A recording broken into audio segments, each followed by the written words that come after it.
Morning, Dave. Good morning.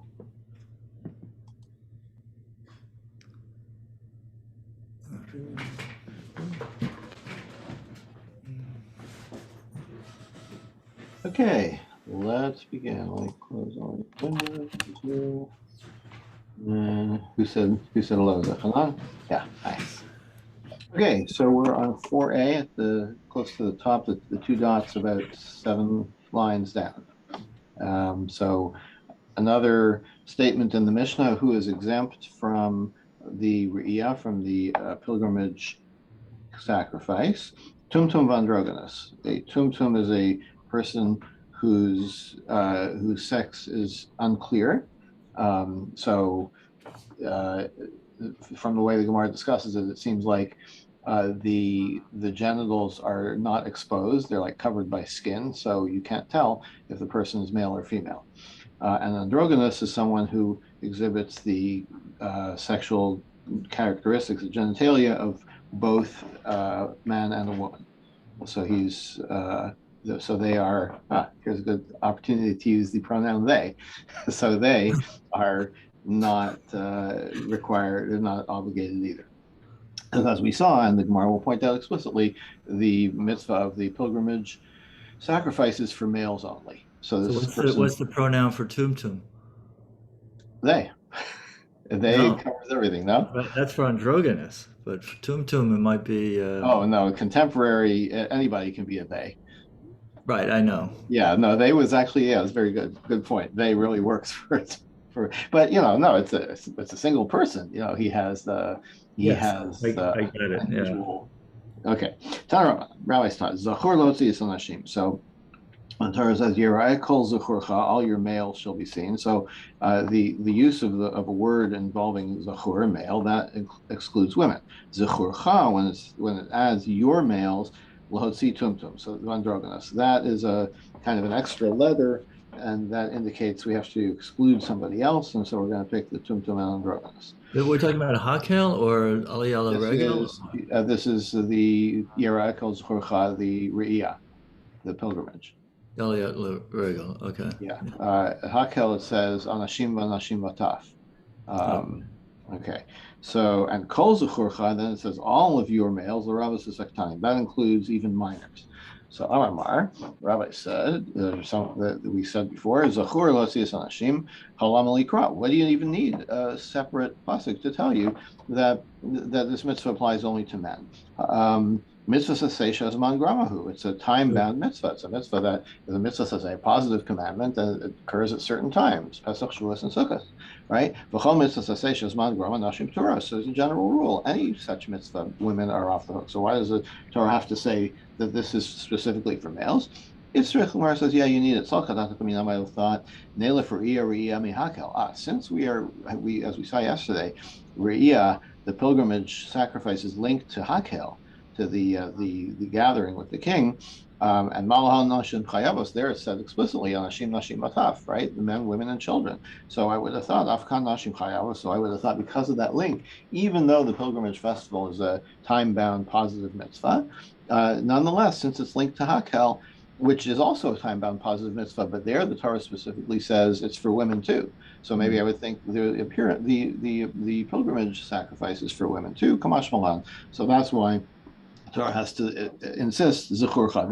This one is only for males. It's linked because of the Re'iyah word.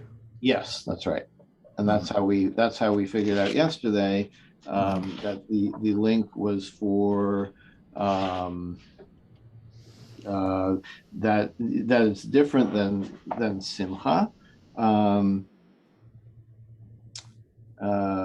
what was the Oh, Laman Yishmu, Laman Yildu. Yes, it's linked so just like Hakel, the purpose is or the rule is that you have to be hearing, and you have to be capable of hearing and speaking. So for that linkage makes that apply to the pilgrimage sacrifice as well.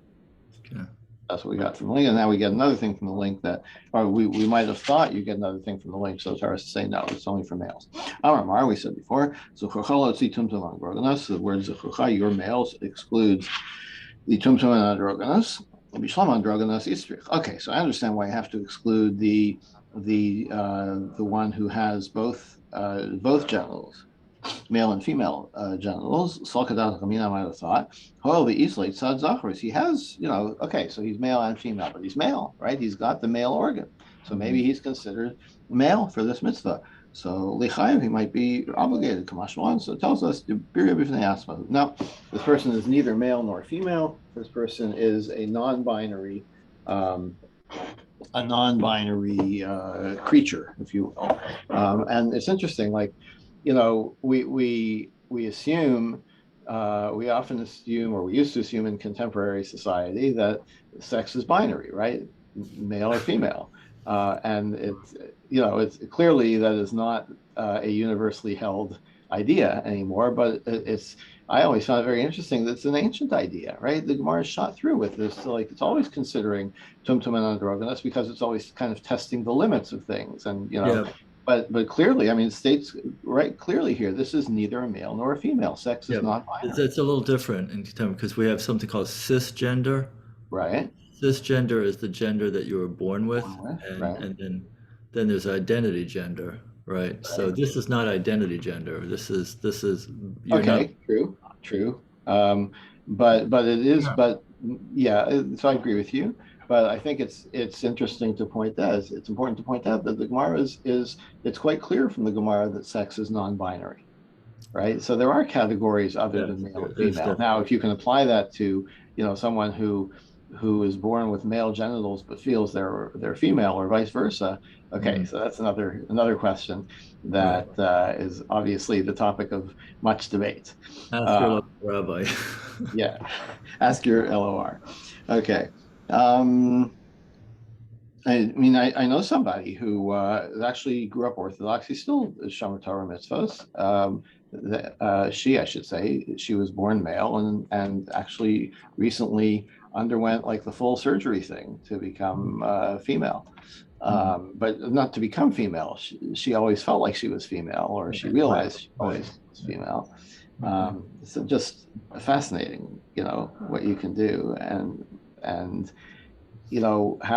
how people's psyches are made up. It's like just Yeah. because.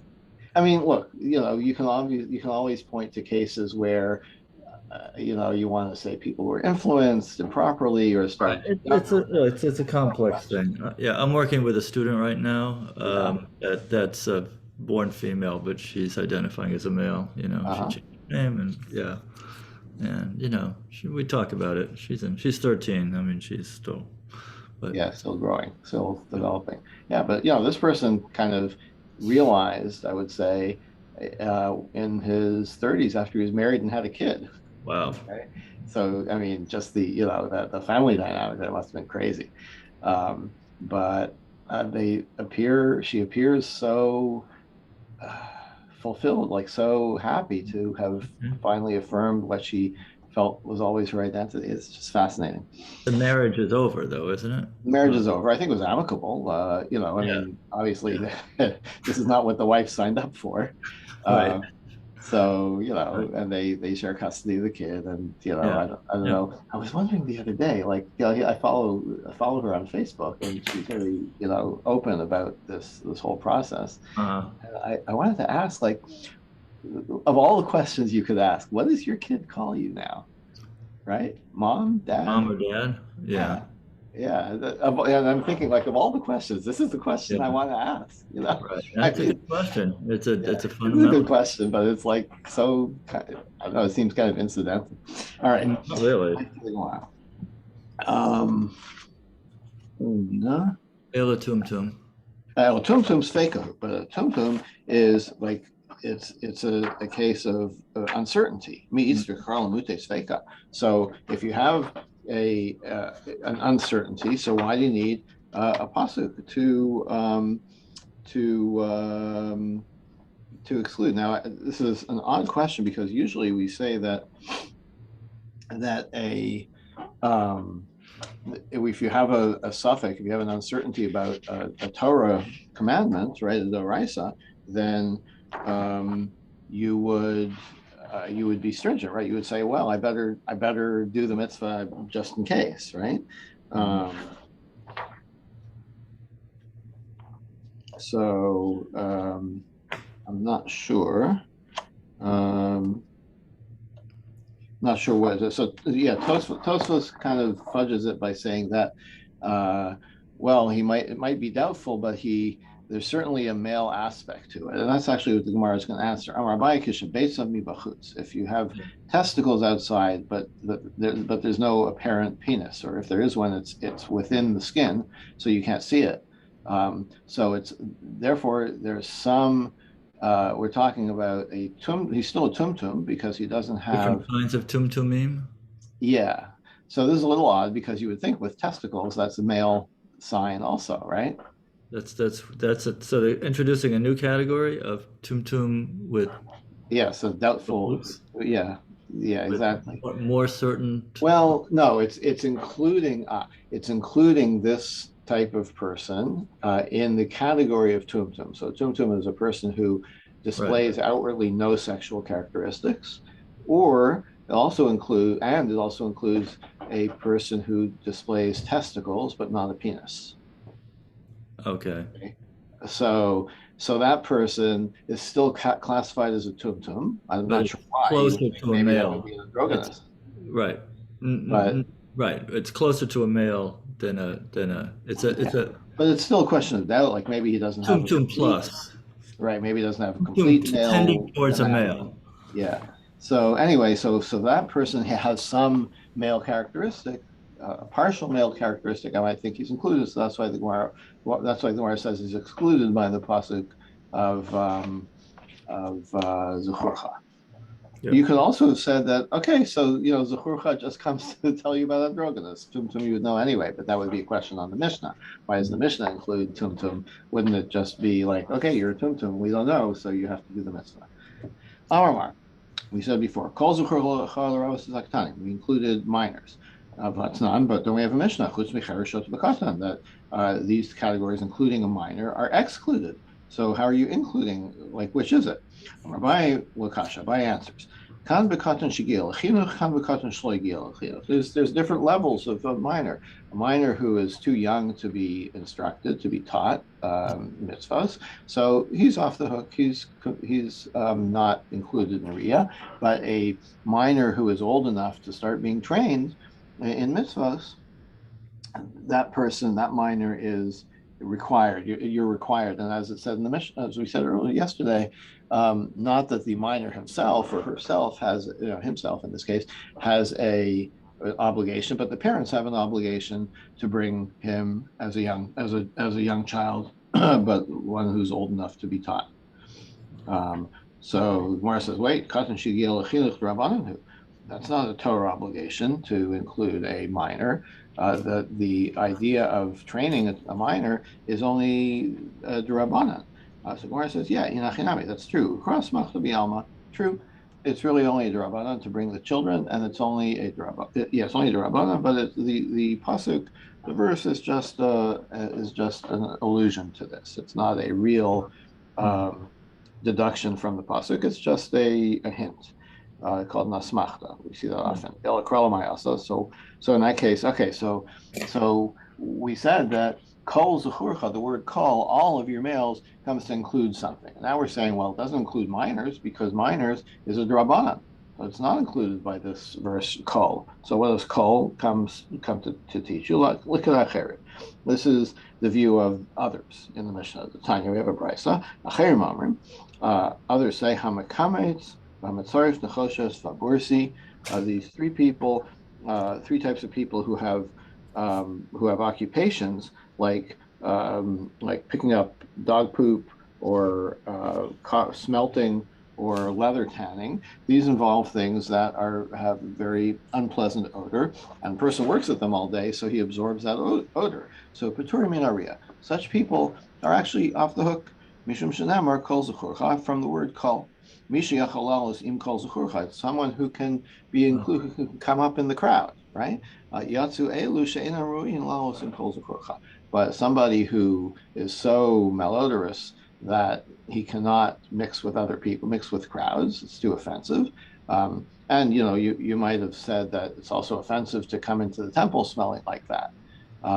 So that person is off the hook. I didn't realize that was a job, picking up dog poop. Yeah, I didn't know that either. Apparently it is. It says, I'm just looking at, they gathered it to give to tanners for purpose of tanning hides. Boy, what a job. Right. And according to this, Rashi and Ksuba says that it was used to clean clothing, which sounds like a little backwards. It's like taking the goat into the house, right? Okay. All right. Maybe. And this raises a whole other question, by the way. It's like kind of an essential question: is a person who is a tanner, is that person like, does that define him? You could explain this a number of ways. Like the Rishonim and the Achronim have different views on this. Like, what if you can take a good shower and smell better, or maybe there's like a spa that you go to and then that removes the odor. So then you're required to do the mitzvah, or is it the fact that this is your occupation and you're kind of identified by it? Now, that would seem kind of I don't know if harsh is the right word, but yeah. But as you said last night, they're patur. Yeah. They can that still means do that it. they still could if they wanted to. Yeah. Yeah. Although, with the unpleasant odor, it raises the question of, are you going to impose that on everybody else? That's their problem. You don't Yeah. smell it. All right. Nashim b'avanim she'enim meshuchrarim. Other people who are exempt are women and slaves who are not free. So Bishlam Nashim Kadamara. So we already discussed women. El Avadim Minolan. Why are slaves exempt? Amar Funa, Amar Chra, El Pnei Hadon Hashem. Because the rest of the verse, it says all of your males should be seen by the face of God, right? The master, the Lord, God. Misha ein lo elo adon echad. So this applies to somebody to whom God is their only master. Yatzazeh sheish lo adon acher. A slave has a human master as well. So this verse lets them off the hook. Wait, what do you even need a verse for this? Women and slaves are always in the same category, right? So, like, you already know that, just like you know that a woman is exempt, a slave is also exempt. And any women any mitzvah that a woman is obligated in, a slave is, and if she's not obligated, then the slave is also not. The Gamar La La Meisha, and where do we get that from? So, I mean, the word law to her is a pretty common one in the Torah. So, it's a little head scratching, like, but this is the tradition. So, it refers to a woman as law in the case of divorce. V'chasav law sefer krisus. The man writes her a divorce decree, divorce document. And about a slave, chufsha lo nitan la, the word law. Her Yeah. emancipation has not been given to her. So that's how you link women and slaves with regard to mitzvah obligation. So what do you need a separate verse for? So Ravina answers, we're talking about a half owned. So we said the other day, like if you have a slave owned by two partners and one of them frees him, Right. then he's half and half. And then now we Dekanami. have three categories that each one has like a separate subcategory. We had the tumtum with the beitzim b'chutz. We had the katanim, shehigila lechinuch and lo higila chinuch, and now we have the avadim. That's true. Yeah, good That point. they're creating like these subcategories Subdivisions. in the Yeah. category. Yeah. Yeah. Interesting. This we can also read this into the Mishnah. Nashim bavadim she'enam meshuchrarim. Women, the Mishnah referred to women and slaves who are not freed. My she'enam meshuchrarim. What does it mean, slaves are not freed? Ilem she'enam meshuchrarim klal. If they haven't been freed at all, at least they avadim stama. That means they're slaves. That means slaves are not free. Slaves.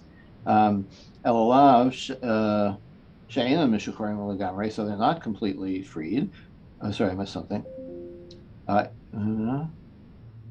It's not.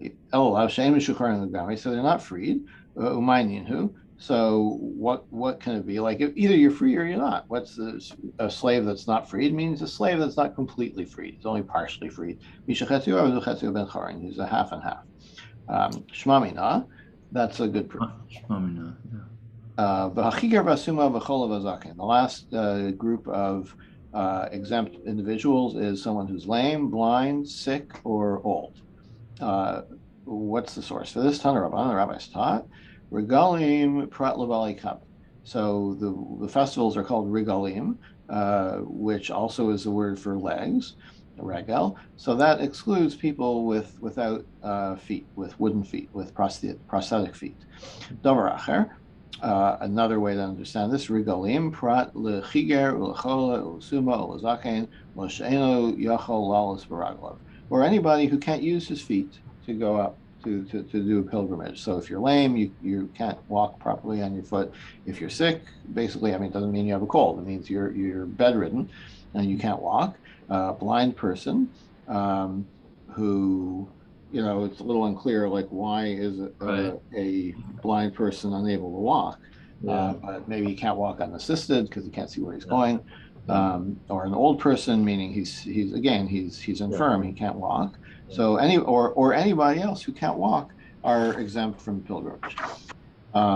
So the Gemara says, well, why did you add that last thing? What are you including? Who have you not listed that can't walk? Anyone who can't walk, what is that? Someone who's very delicate, right? Who's not used to walking, let's say, or he can't walk in the street. There's a story elsewhere in the Gemara about, I think, Rabbi Eliezer's mother, who, like, when she would walk in the street, he would put his hand, crawl behind her, putting his hands under her feet so her feet wouldn't have to rest on the cobblestones or whatever. So Dechsiv, as it says, Kisavo le'raos panayim bibikesh zos miachem ramos chatzerai. In, I think, Isaiah, when God, the prophet, criticizes people, like, you come to the temple. Who asked you to come to the temple and to trample my courtyard, right? Because you're also wicked. Okay, Tana. Why do they have to exclude people who can't perform it? You know what I mean? If you can't do it, you don't. No, maybe you should have to come in a wheelchair, or Well, I see. Okay. Or be carried. Tana. Look, if you don't have a wheelchair, you don't have anybody to take you, then that's an anus, right? That's where you're off the hook, not because of your category of person you're obligated, but you were unable to for whatever circumstances, you just were unable to. Yeah. But this is saying that you don't even have an obligation. There's no reason for anybody to carry you. I see. Tana, we have a brisa. Also, if is the categories which we did not have in Mishnah, uncircumcised or tame, you are exempt from the pilgrimage sacrifice. So I understand why, if you're tame, It says that another section where it's discussing coming to the temple for the holidays, you come there and you bring a sacrifice, right? Kol sheyeshna b'via yeshna bava. So clearly, the purpose of coming is to bring the sacrifice. So if you're in, if you're eligible for both, then they're linked together. Kol she'ena b'via ena b'hava. But if you're not able to bring the sacrifice because you're tameh, then you don't even have to do the pilgrimage in the first place. El Arel Minolan. So that's a tameh person. What about an uncircumcised person? How do you know? Where do you get that from? That they're exempt. Hamani Rabbi Akiva. This must be according to Rabbi Akiva's opinion. The Marabe La'arel Katame, who includes or who adds on to the tameh category. He says, you know what? It also applies to the uncircumcised. Tanya, where we see that, Rabbi Akiva Omer. Ish, when the Torah talks about a Kohen who is a Zav, or a Metzora. So it says any Kohen, but any man who is a Metzora or a Zav, he doesn't do the Avodah, doesn't do the service. The Rabos is Arel. So when it says Ish, like any man, it's including not only what's written explicitly in Metzora or Zav, but it also includes a Kohen who is uncircumcised, who can't do the Avodah. And so Rabbi Akiva would extend that to the pilgrim who he doesn't, since the pilgrim is not, since an RL, an uncircumcised person, is not included in the bringing of sacrifices, so therefore it's linked to the pilgrimage, and he's also exempt from pilgrimage. Tanaraban, rabbis taught, Tamei Patra Minuriya, a Tamei person is exempt. Same proof text we had before.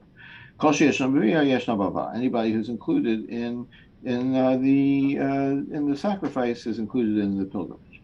And the one who's not is not. But isn't that a case of anus though? I mean, Yeah. No, but you would think that, sure, you're honest regarding the sacrifice, but you still have to come to Jerusalem and see the temple. Maybe you can't even come into the temple, but you have to approach it, I guess, or maybe come into as far as you can go. I see. Okay. Like not everybody could fit into the part. Well, I don't know. Let's say about that. You could still go. You just can't go to the. You have to be seen. That's the thing. You have to be seen by God, right? So Right, if you're in, I guess if you're an eye shot of the temple, then that seems like that would fulfill the pilgrimage aspect. Mm-hmm. So a tamei person can certainly do that. What's the boundary of if you're tamei, you can't go into the Azara, I think. Yeah, right? Azara, right? Yeah. Okay. Okay, Rabbi Yochanan ben Davai. So that's the beginning of this brisa, the anonymous voice in the brisa. Rabbi Yochanan ben Davai, Omer Mishum Rabbi Yehuda. Rabbi Yochanan says, "Suma b'yachas me'enav pater min haria." You know who else is exempt? A person who's blind in one eye. Where do you get that from? Shenamar yireh yera'eh. I think we had this quoted already earlier, right? That the Torah says not that you see, but that you are not only do you see, but you are seen by God. And there, Shabbat just as God sees metaphorically with two eyes, in other words, God's vision is perfectly fine. So the person who comes to be seen also has to be equivalent, has to be of good vision. We had with the person who couldn't hear too, with two ears. This maybe Yeah. Right. Then we had a different derivation of that. Right, I know it was Yeah. him, but it's still the same idea in a certain way, Yeah. right? Yeah. So if you have to be seen, you have to, just as you're seen metaphorically with two eyes, you have to be able to see with two eyes. Rav Huna when Rav Huna got to this verse that you have to be seen by God, he cried. Amar, he said, Evet Sharabam and Sapaloli Rosa. Let's say you have a servant that his master, yearns to see him. And Yisrachik, so now you're blind in one eye, like, you can still see, right? But how, now because of that, you're excluded. And this is what you were asking, actually. Is like, so what? Like, so it means you can't come. You can come still, right? But it's like if the mitzvah is removed from you, that's a sign that God doesn't really care that much anymore about Yeah, seeing you. exactly. Yilsiv, Kisavo leros panai bikeshos mi'echem ros chasirai, verse we had before. When you come to see me, says God through the prophet, who asked you to come see me and trample my courtyards? So So that's wait, like a how is slap that in an the face. answer? Hmm? Oh, he's Yeah, so taking he's just saying, he's saying like, how sad is this, right? That just because because you've lost your vision in one eye, now God doesn't want to see you, as it so were. he's pushing back on the law, or he's just commenting. Yeah, that's a good question. He cried. Uh, it doesn't He's, say the law that is there's no unfair. It's yeah, unfair. and that's why he's crying. So that's Right. actually that's a very good point. Sometimes, um, sometimes it seems like it seems like tragic or unfair or whatever, and sometimes that's the law. He's That not seems to saying be the attitude here. he's not saying that the law should be changed. He's just saying, Apparently not. Yeah. yeah. Yeah, now we're going to have a whole bunch of other similar stories. But yeah, that's what we're worth keeping in mind. I mean, I think there is definitely a strain in psak and in halacha that you have to take into account the circumstances. One should try to find a way to interpret the law in a way that is inclusive and so on. But Rav Huna's point seems to be if that even if that is your attitude, sometimes it's just tragic. Or maybe Rav Huna did not have that attitude. Maybe his attitude was, wow, this is tragic, too bad. Well, But it's still what was tragic. his disability? I mean, Rav Huna? yeah, Um, something. He fit into one of these. no, We Rav don't. Sheshes was blind. Yeah. Rav Huna, um, I don't Oh, remember. yeah. Maybe he was blind because it says you're. Maybe he was blind in one eye or something. Yeah, maybe that's why he was upset by it. Um, Now we're going to have a number of other similar verses. Rav Huna came out to Lahaikra. Rav Huna, when he got to this other verse, Bachi, he cried. Um, this is what we saw before, that you bring the sacrifice and you eat there. So someone who can't bring the sacrifice can't eat, or is not obligated. So the same thing. Um, the servant the master loves the servant so much he wants him to eat with him. And now you're tame, you can't eat. Like, why are you being pushed aside just because you're tame? Why do God says to the prophet, why do I want all these sacrifices? Like, I don't need these sacrifices if you're sinners. So it's tragic. Like, God wants to be close to you, and in this case, it's like, well, no, and because of the tumah, you're prevented, and He doesn't want you anymore. Like, how tragic is that He doesn't want you anymore because you're tame? Mhm. Right. I mean, you're Um, an anus. I mean, you didn't. yeah, again, right. So that's the tragedy of it. Yeah. Rabbi Elazar Kimati Lahaikra. Well, Pesach Sheni, they have a chance to do a makeup, right? But Yeah, yeah, but that's an unusual case. yeah. Okay. Rabbi Elazar Kimati Lahaikra Bachi. Rabbi Elazar would cry at the following verse: When Joseph revealed himself to his brothers, they were dumbfounded. Right? They couldn't answer him. They couldn't say anything. They were speechless. So Joseph, who like exposed them, and Joseph is only human, and he basically, by revealing himself, he accused them of mistreating him. Like, they realized that he brought their misdeeds to the surface, and he's only human. When we go on to the next world, and God Himself will rebuke us for our misdeed. How speechless will we be then? Rabbi Elazar came out to Lahaikra Bachi. Rabbi Elazar also cried the following verse: "Vayomer Shmuel Shol Lama Hirgastani Lalosasi." So the witch of Endor story, where Saul raises Samuel's spirit from the dead, and Samuel's spirit says to him, "Why did you disturb me to bring me out?" Uma Shmuel Tzaddik HaMiyuseri Minadin, Shmuel, who was righteous, was fearful of being judged, and we'll see what that's about in a minute. But basically, the idea is that by kind of being brought back to the world, he's exposed to judgment again, and he's a tzaddik. So what's he so afraid about? If even he's afraid, then we who like we should fear the judgment of God. Shmuel Mahi. What is the story of Shmuel? What's this about? The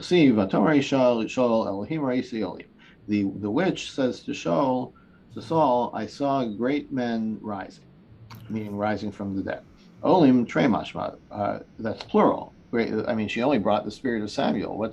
I saw spirits. I saw great spirits rising. Who's the plural? Chad Shmuel, one was Shmuel. V'idach ta'azal Shmuel v'asi l'Moshe v'adei. Shmuel, brought along a wingman. He brought Moshe Rabbeinu with him. Amarle, he said, Dilma chas v'shalom l'dina mispaina. Why am I being? Shmuel is like, why am I being called? Why is my spirit being called back to earth? It must be maybe I'm going to be judged for something. Maybe they forgot one of the charges against me, and they're putting me in double jeopardy. So therefore, kumbadai. So Moshe, come with me. Stand up for me. The lake of Milsa the kasavta baraisa below kiamtia. Because you and I know that everything that you wrote in your Torah, I scrupulously kept, so you can be my character witness. So that's the story. That's why he cried at that verse. Because if Samuel was afraid of being judged again, then we should also be afraid. Rabbi Ami kimat el haikra bachi. Rabbi Ami cried at the following verse: Yiten be'afar piu ulai yesh tikva. This is from Eicha. A person should put his mouth in the dirt, basically, be as penitent as possible. Maybe there's hope to be redeemed. Amar, he said, Kulei hai v'ulai, you're going to go to this extreme to be eating the dirt, to be as penitent as you can, and then the result is maybe you'll be off the hook, right? It's only a maybe, that's upset him. Rabbi Yami came Rabbi Yami also came to the following pasuk. Bachi, he cried, Bakshu tzedek, bakshu anava, seek righteousness and seek humility. Maybe you will be kind of hidden away on the day of God's anger. So again, Amar kulei lie, you'll become righteous and you'll become a tzaddik, and then you only have a maybe that you'll be spared. Rabbi Yasi Matil Haikra, Rabbi Yasi, when he came to this verse, Bachi cried, Sinu Rava Avutov, Atzigu Bashar Mishpat, Ulai Yechanan Hashem Malaisvos. Hate evil and love good, and stand up for justice in the gates. Maybe God will favor you. That's only a maybe. Rabbi Yosef Kimatil Haikra, Rabbi Yosef, when he came to this verse, Bachi cried, V'yesh Nispeh Below Mishpat. There are those who are swept away, who perish with unjustly. Amar, he said, Mi'ika da'azu b'lo zimne. What does that mean? Sorry, what does that mean? That you can perish unjustly? Is it so that someone can die before their time, not at their time? Kihadia Rav Bibi Bar Abaye.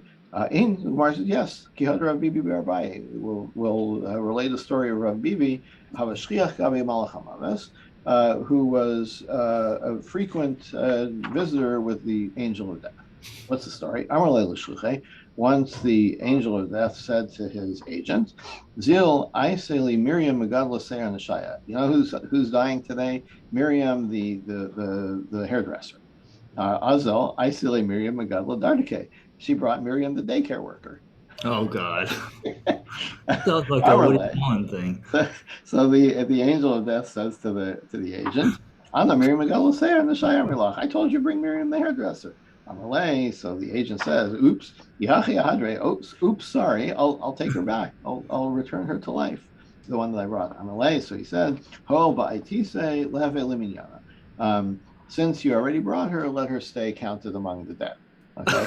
So what does that mean? It wasn't her time to die, and yet she died. Oh, it was a mistake. Oh my God. Ella heche yachochle. So Rabibi, continuing the story, he asked the angel of death, so wait, if it wasn't her time, how were you able to kill her? So Havas Nikita Mitara Biyada, she was holding a hot poker in her hand at the fireplace.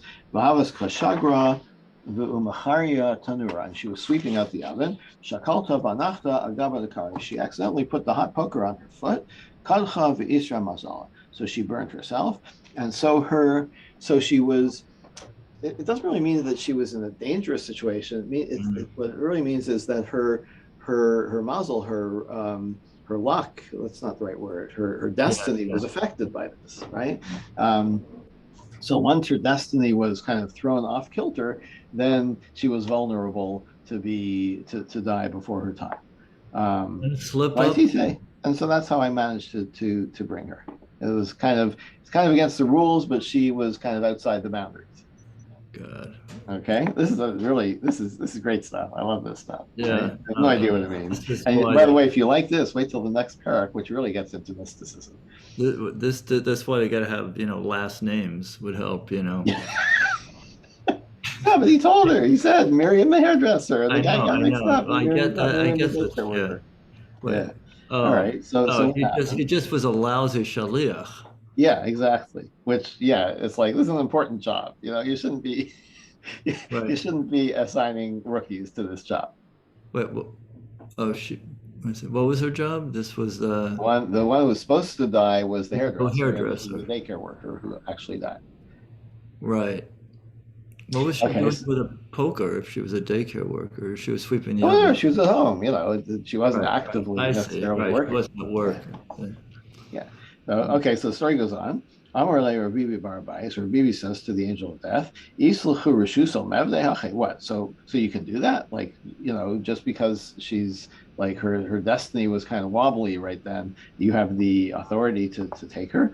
Amar le, it's written, Yesh Nisma B'lo Mishpat. That's the verse that we're talking about. There are people who perish unjustly. Amalei, so Bibi says, Vaksiv dar halech v'dar ba, but doesn't it also say that generation comes, generation goes? Like it seems to be very orderly. Amar, so the angel says, Dera'ena lehu ana. So what happens is, like, I take these people, these souls along with me, ad demlu lehu ladara, until their time is up.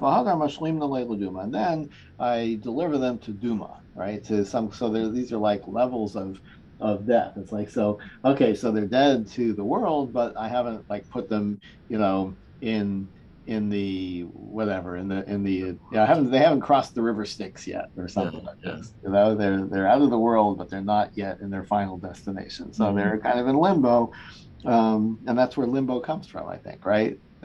The word limbo is like there's something to do with the river Styx and the mythology there. I don't remember exactly, but anyway, so they're in limbo. So that's how you kind of walk the line of, yes, they've gone before their time, but they haven't arrived at their final destination. That final destination is very orderly. Like I can only get them in once their time is really up. I see. Amarle, so she says back to the angel, so shnei ma'avdat. Okay, so wait, but you've taken away from her years on earth. What do you do with those years? Right. Okay. Amar says, if there's a student, a rabbinical student who's a forgiving person, I give him those extra years. I've got some extra years now to give out as I please. I find somebody deserving. And so it's like he gets those extra years as an exchange for the years I took from this woman.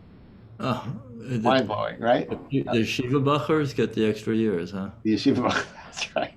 I mean, he should give them to like her family or something. I don't know. Okay. Yeah, it's the whole thing is very fanciful, and no, I mean it's like, okay.